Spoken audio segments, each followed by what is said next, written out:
Today on What's Next. If you don't give up and you keep pushing and keep going, keep persevering, you will get there.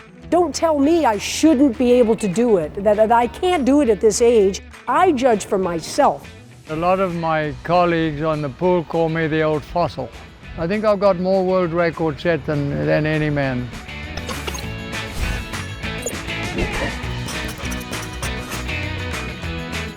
Hello and welcome into Growing Boulder's What's Next. I'm Mark Middleton. You know, just for tuning in and watching our stories of ordinary people living extraordinary lives, you're already changing your own future.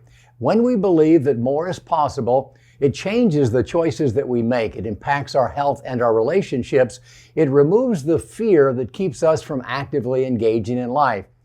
The truth is this: you are not too old and it is not too late. You can learn to play an instrument at 70, you can start painting at 80, you can become a runner at 90, or fall in love at 100. And as Miss Vi, a woman in her 70s, found out, you can always choose to go back to school. This is my health teacher. She's the most unusual student on campus. She holds hands with her teachers. How's my favorite girl doing? Oh, bless your heart. And sings to the safety staff. Well, it's a good day for singing a song, and it's a good day for rolling along. 76-year-old Vivian Carrington is about to graduate from Rollins College Hamilton Holt School with a degree in communications, becoming one of the oldest Rollins graduates ever. Whatever comes to my mind, I put my mind to do, I do it. Miss Vi, as she's known on campus, spent 30 years volunteering at a local hospital and 6 years getting her Doctor of Ministry degree. But when she applied for a job as a hospital chaplain, she got bad news. And she said, I am so sorry to tell you this, but you don't qualify. You did not receive a degree at accredited school, so I'm sorry, can't hire you. So at age 70, she enrolled at Rollins College, one of America's oldest private institutions. If you don't give up and you keep pushing and keep going, keep persevering, you will get there. When she was diagnosed with a potentially deadly case of the autoimmune disease lupus, it looked like her dream would be shattered again. I even had the doctor to tell me, I'm sorry, I can't do anything for you. I could have given up. I could have given up then and go, you tell me I'm gonna die, you know, go into my little act or whatever. But I stayed calm and I said, you're not God and you don't have the last say over my life. So as you can see, I'm sitting here talking to you. Miss Vi's health struggles were well known on campus, but she refused to play the pity card. I wanted to display love, kindness, and strength. No pity. When I used to come to school with the oxygen, some of the kids would be crying, oh, Miss Vi, let me carry your book. I said, go on about your business. I know what time I have to be to class. Go away. She's old enough to be their grandmother, but that doesn't keep Miss Vi from socializing with her fellow students. I tried to participate in everything. I went to the animal wrestle theater.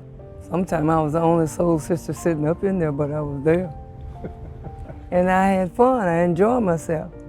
Anyone determined to set goals and have dreams and aspirations, you can't be timid and sensitive. You gotta have some backbone. You have to be strong. It's just inspirational, and the connection that I see between them and her, especially in team initiatives and whatnot, I mean, it truly is a community of learners, and she's right smack in the middle of it. Miss Vi has always been a trendsetter, even as a young girl. That I was the first African-American female who was hired as a lifeguard for the city of Orlando as a lifeguard. Isn't that incredible?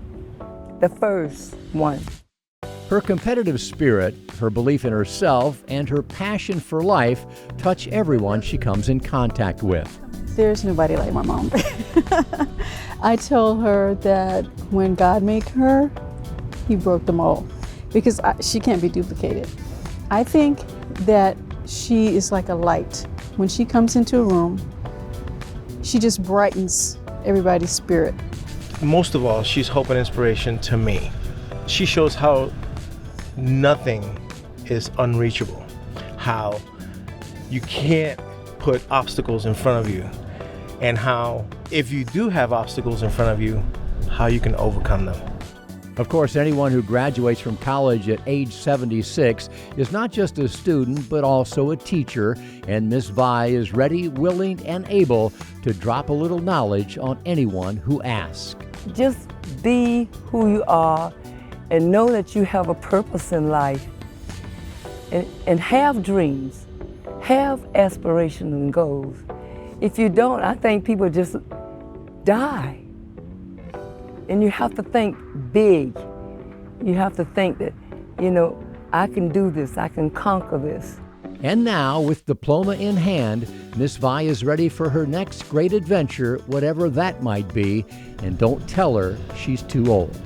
I think the thing to remember about my mother, we say to each other all the time, the older you get, the younger you look, the better you feel, and the richer you become. Think about all the times that Miss Vi didn't take no for an answer. When she didn't get the job as a hospital chaplain, she didn't give up. She went to college. When her health declined and a doctor said they couldn't do anything for her, she didn't give up. She said, quote, "You don't have the last say over my life." She didn't let being different keep her from fitting in. She was older than all of her classmates, a different race than most of her classmates, so she made an extra effort to go to every event that she could, and she rejected feelings of being timid or sensitive. So what's the takeaway? Well, Miss Vi was a student at her college, but she taught some of the most important lessons of all. Choose growth over fear. Say yes instead of no. Lean in instead of withdrawing. A bigger, bolder life is out there for you too. Now, it might not be school, but whatever your own what's next is, if you believe it, you can achieve it.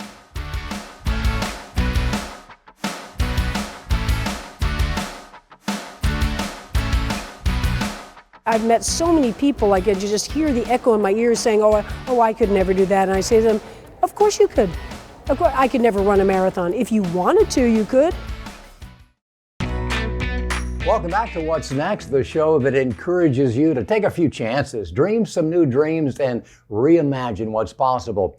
We share the stories of ordinary people living extraordinary lives, but sure, on occasion, we also find ourselves in the company of famous celebrities and athletes. People like Diana Nyad. Diana inspired the world when she became the first person ever, male or female, to swim unassisted from Florida to Cuba without a shark cage. It took her 5 tries and 35 years before she achieved that dream at the age of 64. In a world that says you can't, Nyad says you can. Don't tell me I shouldn't be able to do it, that I can't do it at this age. And, who's to say that at age 80, I couldn't do something of that ilk? I don't know yet, but I judge for myself. I feel what I feel instead of somebody else telling me what my limitations are. And we can do the same in our lives. Everybody can do the same. I think that, I've met so many people, like you just hear the echo in my ears saying, oh, I could never do that. And I say to them, of course you could. Of course, I could never run a marathon. If you wanted to, you could. It might not be good for your knees, but just because you don't think that's in your, you even have the right to do it. That's what a lot of people feel like. I couldn't go to medical school. My father always told me I'm not smart enough for that. Well, forget your freaking father out of your life then and go to medical school. People should decide for themselves, not in a rebellious way. Not in an angry way, but just in a real way. Get real. What can you do? A lot more than you think. Some powerful advice from Diana Nyad. You can do a lot more than you think. You want a few more real-life Growing Bolder examples? Well, here you go. When Janice Leonard had a total hip replacement in her mid-70s, her days as a yoga instructor were over. At least that's what the experts told her. 3 weeks after surgery, she was teaching yoga classes and within a few months released her first ever yoga DVD so she could teach students all over the world. When Dottie Gray fell out of bed and shattered her hip at age 93, doctors said she'd be in a wheelchair for the rest of her life. 18 months later, she ran in the National Senior Games. When Sapiwe Baleka became a truck driver and learned that long-haul trucking has the highest rate of obesity of any occupation and that truckers have a life expectancy 20 years below the national average, he decided to try to change the industry. He started working out, launched a trucker fitness website, and became a health and fitness coach for a national trucking company, and was then dubbed the fitness guru of the trucking industry. Come on, Hubbard. Now we've been waiting for you. All right. Take your shoes off. I'm gonna drag off you if I get There close you enough. go. I have a question for you. How do you define winning? That's right, W-I-N-N-I-N-G, winning. Does it mean hoisting the trophy in celebration? Does it mean just waking up? Does it mean simply showing up? We all define winning differently. Here's how I define it. Being the best possible version of yourself. That's it. But doing it consistently, knowing that you've given it all you have. You did not forecast negativity or a demonstrative outcome. Your focus on winning was being the best you. Stepping up, showing up, and taking them up. That's right, it's in you. Go win, and go win today. Thanks for joining us back inside our Growing Bolder studio. You know, we're all about helping you find your own what's next, whether that be pursuing the arts, traveling the world, making new friends, or diving back into the pool. Don't allow an ageist culture to tell you what you can and can't do. Graham Johnston's Olympic glory days were many decades behind him, but that didn't keep him from traveling the world, from hanging out with friends, from setting records, and continuing to extract as much joy as ever from the sport that he loved. As Graham Johnston stands on the pool deck at the U.S. Masters National Championships, few here know who he is or fully understand what he's accomplished. I'm 85 years old, and a lot of my colleagues on the pool call me the old fossil, and I believe it. The old fossil swam in the 1952 Olympics, has been inducted into both the International and the Masters Swimming Hall of Fame, and he may be the most decorated Masters swimmer ever. 112 now, somewhere around there. I think I've got more world record set than any man. A native South African, Johnston was one of the first international swimmers recruited by a U.S. college, attending the University of Oklahoma and becoming what some have called the first ever African-American competitive swimmer, a designation not universally appreciated. Some of them think it's really funny and some of them don't like it. But I think most of them take it as a jest. Johnston rules the pool, but it's open water swimming that he loves best.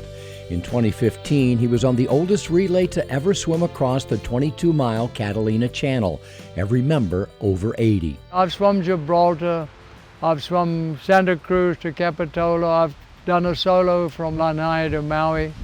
I've swum from Robben Island, Cape Town, where Mandela was imprisoned, to the mainland. Eni Jones, a renowned open water swimmer, Masters world record holder, and the first woman out of the water in 6 Kona World Triathlon Championships, has known Johnston nearly her entire life because her father competed against him for years.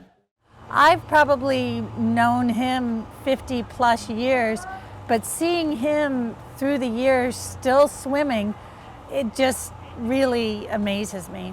And to me, it's really not about the world records. It's about showing up, coming, challenging yourself, and getting over your personal challenges, because everyone has something going on. Come on, Hubbard. Now we've been waiting for you. All right. Take your shoes off. I'm gonna drag off you if I get There close you enough. go. Johnston climbed onto the blocks 5 times in this meet, winning 5 more national championships and setting more national and world records. Take your mark. Like all of us, Graham Johnston doesn't know exactly what the future holds, but he does know he'll be swimming into it. It's the old story, Mark. Friends, eating out, travel, new places to go to. I think that there's no question about it at the age of 85 that if I'd have stopped swimming 10, 20 years ago, I'd probably been an old, crippled old man. No telling. While swimming keeps Graham Johnston alive, his example, along with that of others like him, is helping change the narrative of aging from decline and disability to opportunity and adventure, showing the young guns that you never have to stop doing what you love. Seeing some of these older people, they're so young at heart, and it is the fountain of youth. So your other choices are to not participate, and participation really becomes huge here. There's more Olympic spirit I've seen here than in the Olympics, because the joy is really in the participation. And it's not really about participating in a swimming meet, it's about participating in life, continually taking the plunge like Graham Johnston. Really might have been known as the old fossil to his friends, but there was nothing prehistoric about Graham Johnston. He represented the new older adult, more agile than fragile. He felt great in his mid-80s, which he attributed to regular physical activity and the community and camaraderie of a shared passion. And another thing, we hear so often from the people that we interview that one of the blessings of aging is the gift of time. Time to do the things that we love, but also to explore and go to new places. Johnston did both, pursuing his passion for swimming and allowing it to take him all over the world to see new sights and meet new people. All right, time now for our bold social clip of the week, which comes from our Growing Bolder Reels on Instagram. And this week, we're checking in with another swimmer, 96-year-old Mary Ann Cooper, who reminds us that the little things are actually the big things. I'm always looking for the little miracles, not big things, but the little miracles. The nice, happy little things that happen are the most wonderful part of life. Everybody has a gift of life, and if they don't use it, they're missing out on some good adventures. The good Lord gave us gifts, and if we don't use them, we lose them. The more you let it go by, the less it is. You've got to keep the old engine going, and if you can get around, why not?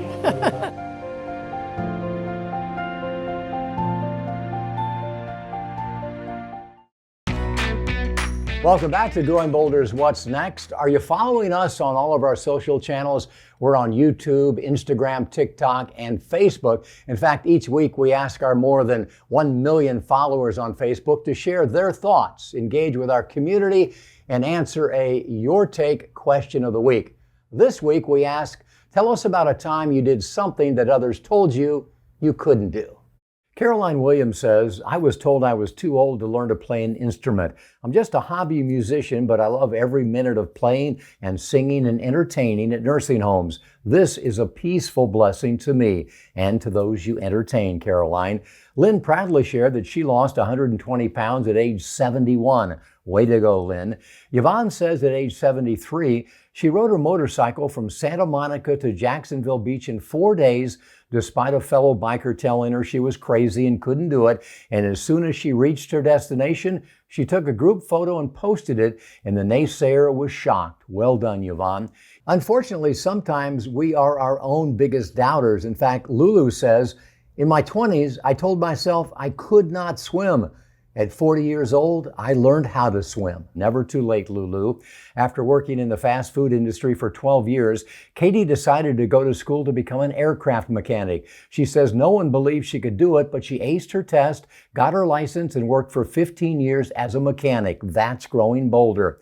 Finally, Dawn says, I came from a blue-collar family and college wasn't discussed.